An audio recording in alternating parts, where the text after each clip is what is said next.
New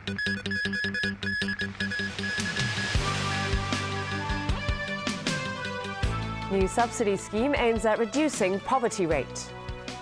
Lingering questions over education proposal targeting ethnic minorities. And more government offices targeted by protesters in Thailand.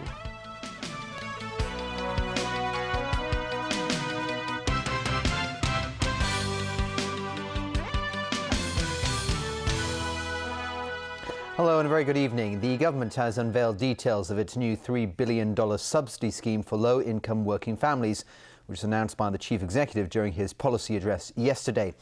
It estimates the plan, which will also cover new migrants, will slash the overall poverty rate by over 2%. Joanna Silva reports.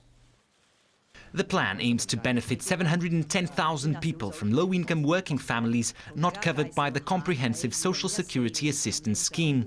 Low-income households of 2 or more members, where at least one is working, will be paid according to a 2-tier system based on the number of working hours and income. Under the scheme, a family with an income of 50% or below the median household income, where one member works between 144 and 208 hours a month, will be entitled to a $600 basic monthly subsidy. For a family whose applicant meets the working hour threshold, it can get a monthly allowance of between $600 and $1,000 depending on the number of hours worked. For a family with an income ranging from 50% to 60% of the median household income, the subsidy is slashed in half. The working threshold is significantly lowered for single-parent households. The plan also includes a child allowance granted according to the number of children. And it covers new migrants too. That's despite a controversial judgment by the Court of Final Appeal recently, which ruled it unconstitutional to deny welfare to people who have been living here for less than 7 years. To sustain employment amongst the poor population, we do not find it necessary to distinguish applicants on the basis of their length of residence in Hong Kong. Because you can imagine if new arrivals are coming to Hong Kong for family reunion, the best way is really to integrate them into society as early as possible. And the best way to integrate people in society is to enable them to work. The income threshold for applicants will generally disregard financial assistance received through other schemes, such as the disability allowance and the old age allowance. And to make life easier for those having to apply for social benefits from different departments, the government is considering creating a one-stop shop service whereby applicants can handle all the paperwork. Joanna Silva, TVB News. New initiatives in the policy address to help ethnic minority students overcome their language barrier have been widely applauded, but the government is being urged to see them through properly. It's been hailed by many as a major step forward in integrating Hong Kong's ethnic minority communities. From 2014-15 school year onwards, we'll have the Chinese language curriculum second language learning framework. At senior secondary levels, we will provide an applied learning Chinese language subject, so this can be regarded as another Chinese language qualification. In addition, we would like to develop vocational Chinese language courses.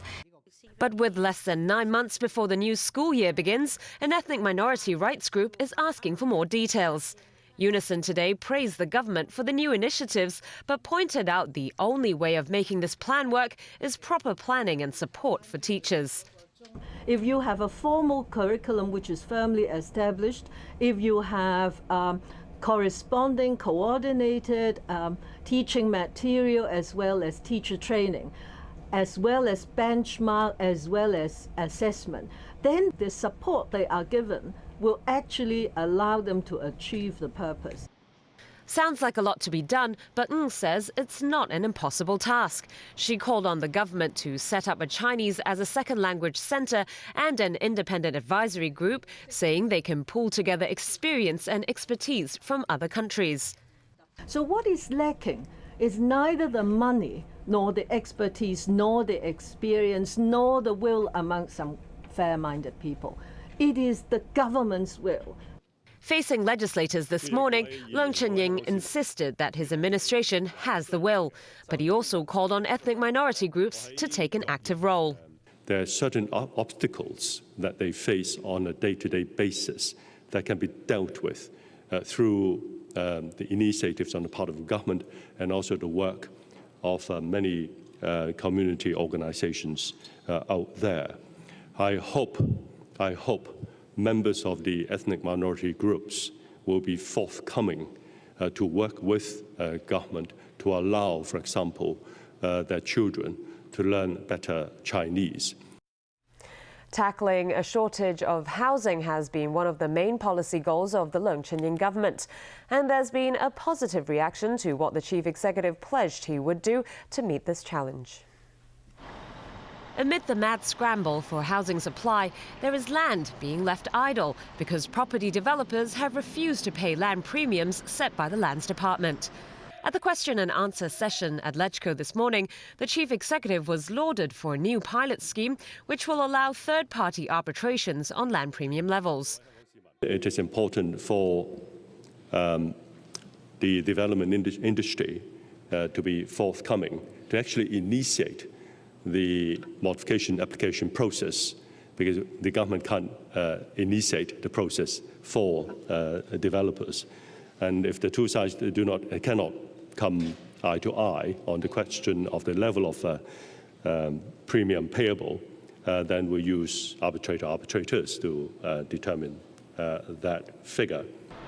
While it's hoped this will unlock more land for private housing supply, Leung's proposal to redevelop the 50-year-old Hua Fu estate for more public and subsidized housing was also well received. And people are calling for other old estates to be redeveloped too. Built in 1958, Sai Wan Estate is even older than Hua Fu. The Housing Department spent $130 million to refurbish it in 2006, extending its lifespan to 2021. There are about 35,000 units in estates across Hong Kong, which are more than 40 years old, with no plans to redevelop them. The Long-Term Housing Strategy Steering Committee had earlier suggested redeveloping old estates with low plot ratios. Committee member Wong Kwan said it may be a last resort, but if Hua Fu Estate is a successful way of increasing housing supply, other old estates should follow suit. He warned that this would not be a speedy process, since the government would first need to arrange new housing for residents still living in the old estates. A poll shows a drop in support for the chief executive's policy address this year compared with the one a year ago. The University of Hong Kong's public opinion program questioned about 1,000 people after Leung Chun-ying delivered his speech yesterday. The score was 54.1 points, a drop of 2.3 points from his maiden address last year. This year's speech suffered a significant drop in support, especially among respondents aged between 18 and 29. But Leung's overall approval rating did go up from 45.6 points to 48.9 points after the speech. On to other news now, and mainland police have arrested a prominent scholar from the Uyghur community, taking away computers, cell phones and even student manuscripts. According to his wife, police in the capital raided his home yesterday, taking 6 hours to carry out their operation. Ilham Tohti is arguably the most famous mainland-based critic of the Communist Party's policies in the western region of Xinjiang. He has written extensively about how Uyghurs have become second-class citizens in a country whose constitution supposedly ensures the rights of all ethnic groups. Protesters in Thailand trying to force out the government marched on revenue officers today, but their numbers appear to be dwindling, and some say the movement could be running out of steam. James Aiken with the latest. Anti-government protesters woke up this morning waiting for the latest marching orders. In yet another speech the night before, protest leader Suthep Thakksuban urged demonstrators to keep up the pressure on the government. I'll wait for the order from Suthep, where we are going to march to topple caretaker Prime Minister Yingluck Shinawatra, said this protester. Soon, a few hundred protesters were off to the government revenue offices to demand they close. But it appeared they already were. His revenue official said no one was in the offices today. In fact, many ministries and state agencies have been closed to avoid confrontation with demonstrators. Operations and services are being maintained at backup offices. Shutting down government agencies is the latest tactic by protesters as part of a renewed push to force out the government. But the number of demonstrators at camps appears to be dropping. Despite the turmoil, Yingluck stays on the job, maintaining that demands by protesters are impossible under the Constitution. She said next month's parliamentary election will go ahead as scheduled. I think election will be the final judged by the people of Thailand. The majority that people still need Pheu Thai to continue the work of the government or will be other party. So I think this is the best way of the respect of the vote of the majority of the people. Suthep has threatened to capture Yingluck and other members of the caretaker cabinet to force them to step down. But the protest leader, who has an outstanding arrest warrant on him, may soon find himself in police custody. Thailand's deputy premier has announced that police intend to take him in. Meanwhile, a state anti-corruption panel is due to give a ruling on a money-guzzling farm subsidy program. It's another drain on the Thai economy that is also seeing disruptions to manufacturing, exports, consumption, and tourism. The ruling could give new ammunition and new energy to opponents of the government. James Aiken, TVB News. And still to come in the news tonight.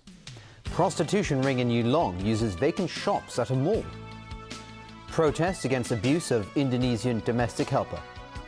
And referendum in Egypt points to strong support for new constitution.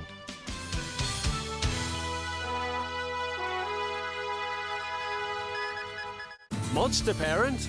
For 20 years, he's poured everything he had into work. Now he pours it all into us. Wake up, wake up, wake up! Oh, this kid is strong. Yeah! Or celebrity anchor. There's no one who doesn't love you. Harris! You should come back to work. We need you, man. I think about going back to work. Thank you.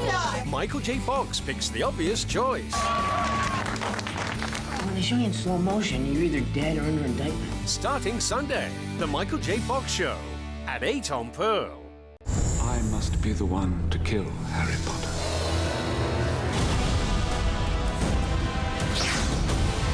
Who's after you, Mr. Potter? Tell me where it is. You really don't stand a chance.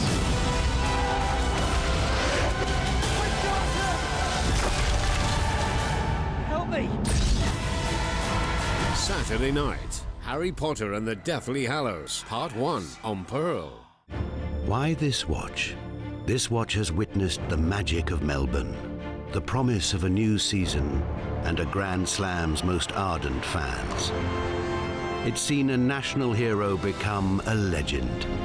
The epic endured. And a four-time champion crowned.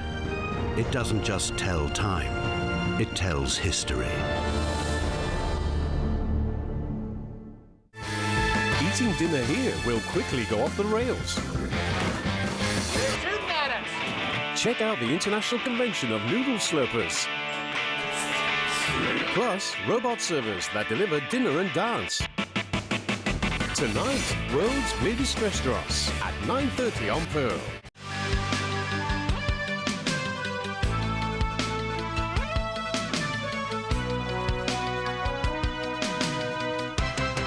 Welcome back to TVB News. Police say vacant shops in a shopping mall in Yuen Long were used for prostitution. Officers arrested more than 80 people in their raid. Jenny Lam reports. Police say this shopping mall in Yuen Long hides a maze of subdivided rooms boarded up from what used to be vacant shops and bathrooms. Prostitutes from the mainland were working out of these on average 150 square metre spaces.